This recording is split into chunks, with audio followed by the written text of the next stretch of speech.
पार्टियां हैं, जो भी सहयोग देना हो।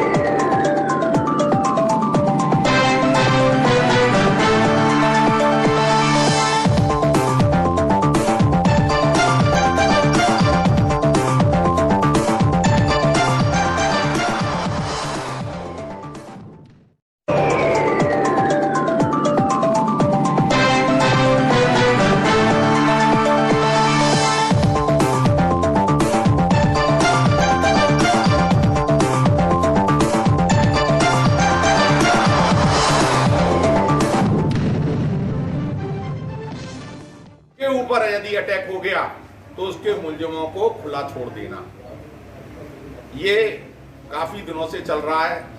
और देहात में हमारे यादव भाई बहुत ज्यादा परेशान हैं। जब हम देहात में गए, अभी चुनाव का माहौल था, मध्य प्रदेश में भी गए। आज बुंदेलखंड में, चाहे वो उत्तर प्रदेश का बुंदेलखंड हो चाहे मध्य प्रदेश का बुंदेलखंड हो, दोनों जगह भाजपा की सरकारें हैं। और भाजपा की इस सरकार में यादवों का जिस तरह से उत्पीड़न हो रहा है वो आज असहनीय हो गया है। हम लोगों ने देहात में जाकर जब लोगों से बात करी तो उन्होंने कहा, आप बुंदेलखंड यादव महासभा के अध्यक्ष हैं, आपको इस बात को उठाना चाहिए।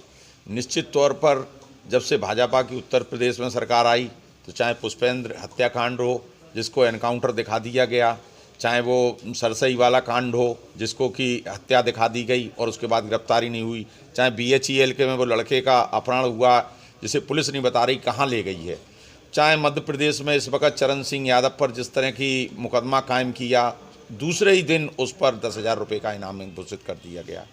ये सब क्या हो रहा है? बुंदेलखंड में यादवों की संख्या सबसे ज़्यादा है। इसको लोकबाग दूसरी पार्टियां अपनी ओर आकर्षित ना करके इस तरह उत्पीड़न करके दबा रही हैं। मध्य प्रदेश में जिस तरह से 1.25 करोड़ यादव है और उसके बाद वहाँ पे यादवों का महत्व नहीं है। उत्तर प्रदेश में जिस तरह से कम 4-5 करोड़ यादव है, 20-22% की संख्या में है, यहाँ पे यादवों का कोई महत्व नहीं है। चाहे भाजपा हो, चाहे कांग्रेस हो, चाहे सपा हो, चाहे बसपा हो, सभी के शासन में यादवों का उत्पीड़न हो रहा है। यादव बहुत सीधी कौम है और देहात से संबंधित रखती है। इनका उत्पीड़न होता है, ये पैसे दे दा के पुलिस से किसी भी तरीके से अपना निपटारा कर लेते हैं और अपनी बात यहाँ तक नहीं आती है। यादव महासभा ने जब गांव के कुछ दौरे किए तो उसमें पता लगा कि इनके साथ बहुत ज़्यादा जाति हो रही हैं। इस वजह से आज ये यादव महासभा ने प्रयास किया और ये कहा कि चरण सिंह वाले मामले में दीपावली तक देखते हैं क्या कार्रवाई होती, नहीं तो उसके बाद वहाँ पर जाके DIG साहब को एक ज्ञापन देंगे और उनसे मांग करेंगे कि जो झूठा केस लगाया, जिस तरह से इनाम घोषित की है, उसकी न्यायिक जांच हो। उसकी जांच होने के बाद जो दोषी हों उनके खिलाफ कार्रवाई करी जाए। आज जिस तरह से किसी को भी झूठे केस में फंसा देते हैं, फिर उस पर दबाव डाल के अपनी ओर आकर्षित करते हैं कि हमको राजनीतिक फ़ायदा मिलना चाहिए। इस वजह से आज हमने ये प्रेस वार्ता की है और ये आवाज़ जन जन तक पहुंचाने की सोची है। अच्छा, चरण सिंह जी जो है ब्लॉक प्रमुख है, कांग्रेस के बड़े नेता हैं मध्य प्रदेश में, उनके लिए यादव महासभा आगे आ गई। आज किसानों के ऊपर पराली जलाए जाने का मुकदमा दर्ज किया जा रहा है, जिनमें अधिकांश यादव हैं, खेतीहर। उन लोगों के लिए क्या कर रही है?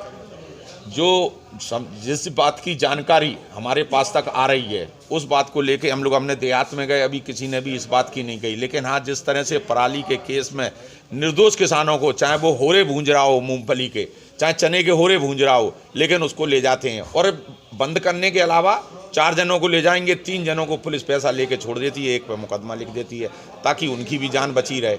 ये निश्चित तौर पे आपने एक बहुत अच्छा मुद्दा उठाया है। इस संबंध में भी हम लोगों को जागरूक करेंगे कि पराली भले ही ना जलाएं, क्योंकि उससे प्रदूषण फैलता है, उसकी खाद बनाएं, उसका भूसा बनाएं, लेकिन इस तरह का यदि उत्पीड़न होता है तो वो हम लोगों को बताएं, हम उनके लिए संघर्ष करेंगे और उनको इससे छुटकारा दिलाएंगे। अगर शासन ने बात नहीं सुनी तो क्या करेंगे? अगला कदम क्या होगा? जन आंदोलन, हमारे जो जनता है उसको लेके आंदोलन करेंगे, क्योंकि सरकार ये किसी की नहीं सुन रही है। आप लोगों ने देखा है, कोई भी आंदोलन हो कुचला जा रहा है, इनकी बात नहीं सुनी जा रही है। इससे पहले जो सरकारें रहती थी, लोगों की भावनाओं के अनुकूल यदि एक जनसमूह किसी बात को लेकर बढ़ता था तो वो अपने कदम पीछे हटाती थी। लेकिन आजकल ये कहते हैं हमारा कदम अगर आगे बढ़ गया तो चाहे वो गलत हो चाहे सही हो, हम उसको करा के रहेंगे। किस तरह का होगा?